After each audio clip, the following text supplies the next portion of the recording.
watoto wakajaa.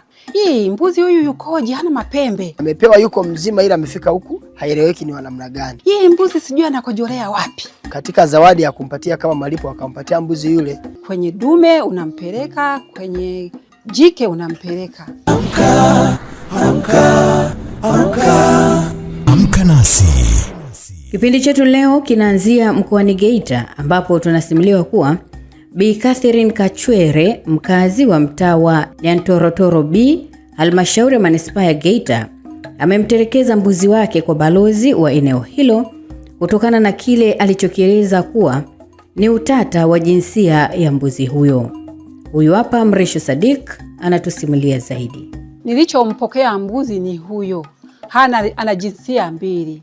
Ukistajabu ya Musa utayaona ya Firauni. Akizungumza na Magic FM, Bi Catherine amesema alipewa mbuzi huyo kama zawadi baada ya kumtibu mgonjwa aishie mkoani Kigoma, ambapo alivyorejea nyumbani kwake alishangaa kuona maumbile ya mnyama huyo. Lakini hiyo mbuzi nilionyeshwa mchana peupe, ila wakati wa kutoka huko nilitoka usiku kwenye saa 9.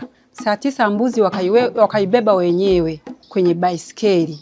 Wakaibeba mpaka pale kwenye gari wakaingiza. Wakati wa kufika hapa nyumbani Nyankumbu, kufika mbuzi akabebwa na bodaboda, sikujua lolote kinachoendelea. Baada ya pale kufikisha hapa nyumbani, watoto wakajaa. Hii mbuzi huyu yukoje, hana mapembe? Hii mbuzi sijui anakojolea wapi? Ndio nikasogea na mimi, kwa kuwa ni mtoto wa kike sikuelewa. Nikasema mbona mbuzi huyu walinipa mbuzi kamili, imekuaje? Nilichompokea mbuzi ni huyo. Ana jinsia mbili. Kwenye dume unampeleka, kwenye jike unampeleka. Maanake ana zile za kiume tayari kabisa. Halafu vile sehemu ya kukojolea, sehemu ya kukojolea ni sehemu ile ya kike wanapotolea mtoto. Kama dume jike, kama mbuzi jike. Ndio ana jinsia mbili.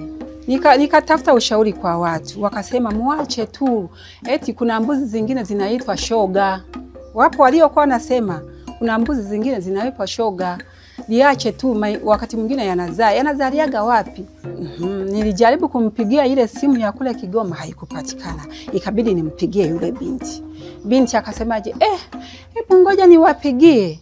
Kuwapigia eti wamesema hivi, kumbe ilizaliwa hivyo. Una wakati wanakupa hapo walijua umeiona. Nikawaambia mbona niliona kabisa, walisema hivi. Hii mbuzi ilikuwa na mtoto, lakini mtoto amekufa. Ilikuwa jike. Nashangaa sasa hivi tena limekuwa na jinsia mbili. Balozi wa eneo hilo shina namba 20, mtaa wa Nyantorotoro B, manispaa Geita, Bwana Damian Mosha amekiri juu ya tukio hilo, akieleza jinsi alivyoachiwa mbuzi huyo. Akasema mbuzi huyo alienda kupewa zawadi, alienda kufanya matibabu Kigoma. Alivyofika kule akamtibu mtu, alivyomtibu yule mtu, katika zawadi ya kumpatia kama malipo akampatia mbuzi yule. Na kwa mujibu wa maelezo, yule mbuzi sasa alikuwa ni ana mtoto alizaa. Na alikuwa yuko vizuri, lakini alipokuja kufika huku, maana yule mbuzi alimpewa usiku kwa mujibu wa maelezo yake. Alipokuja kufika huku asubuhi, mchana sasa nashuka kwenye gari anaenda nyumbani, anamfikisha nyumbani, hata hajamkagua. Watoto ndio wakaanza kumwambia mbuzi hana pa kukojolea, siji mbuzi ni jike. Sasa katika kuangalia na yeye akawa amemgundua vile. Sasa akashinda sasa kuelewa kwamba sasa ni mbuzi wa aina gani, amepewa yuko mzima, ila amefika huku haieleweki ni wa namna gani. Kwa hiyo mama kamuogopa yule mbuzi. Sasa katika jitihada za kuendelea, sasa baadaye akasema ngoja niende, nikishaenda nikifika kule nitatuma vijana waje wamchukue. Sasa katika kwenda kule ndio mazima sasa kumpigia tu simu, mama mbona uji mbuzi wako? Hatua ya mwisho anambia balozi, labda sasa mtumishi wa Mungu umuombee tu abadilika awe mbuzi wa kawaida. Sasa mimi nianze kuombea mbuzi? Kama mama uje uchukue mbuzi wako, kwa sababu mbuzi ni mbuzi tu. Akakataa. Kwa kweli mpaka sasa hivi yule mama hana hamu na huyo mbuzi, na sidhani kama anamhitaji tena, kwa sababu hata kama nikimpigia simu asilimia kubwa anasema hana shida naye. Daktari wa mifugo kutoka manispaa ya Geita, Jason Mutayaba, amesema wanyama pia huzaliwa na jinsia mbili, au wakati mwingine hukosa baadhi ya viungo vya mwili, ambapo changamoto hiyo husababishwa na mifugo ukoo mmoja kujamiana. Kama ni dume hilo ambalo lipo gari lishazaa watoto majike au likazaa madume, na madume yale yakakuwa yakaanza kupanda na dada zake, na lenyewe likaanza kupanda watoto wake, au kupaa madume kupanda mama zake, basi uwezekano mkubwa wa kujitokeza hali kama hiyo au matatizo kama hali ni mkubwa. Sasa inabidi ubadilishe, ulete dume tofauti na ukoo ule, ili kuondokana na hii hali ya kuzaliana ambayo inaleteleza hayo matatizo kwenye kundi lako la mifugo hiyo.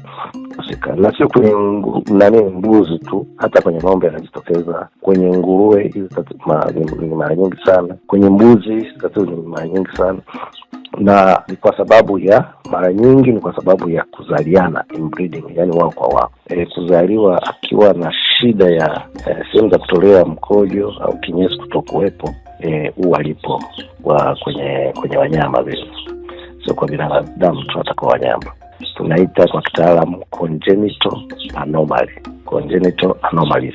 Ni matatizo ambayo kiumbe kinapokuwa kinaandaliwa kinakuwa kule mwilini, kunakuwepo na mtafaruku wa mifumo ambayo inaleteleza kila kiumbe kutenganishwa kwa majukumu mbalimbali.